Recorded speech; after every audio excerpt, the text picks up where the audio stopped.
very, very well. And you know those enclaves and pockets very well. In addition to being ED of the state party, you worked with Senator Bob Casey both on the campaign and when he was senator here in the state.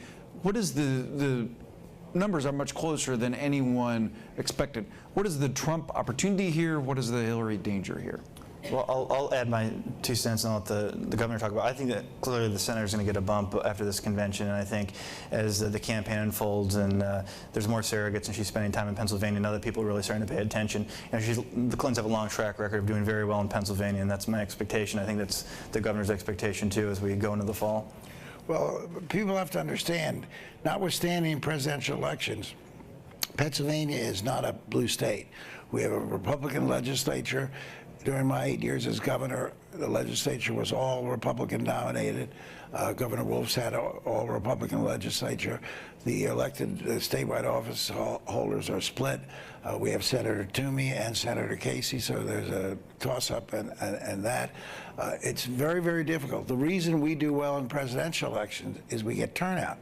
We have about 900,000 more registered Democrats than Republicans, but they don't turn out nearly as well.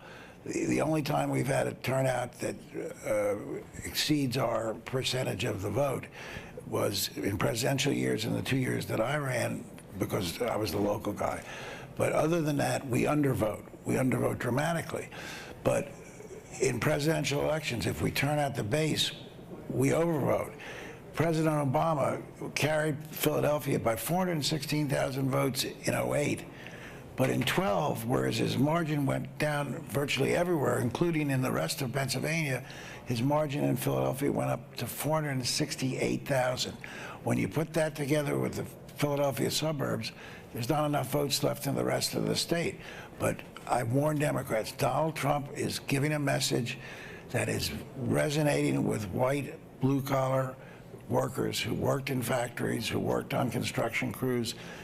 We'd be naive if we didn't understand that that exists. So this state is in play. And very specifically, so this state is in play. There's your tweet.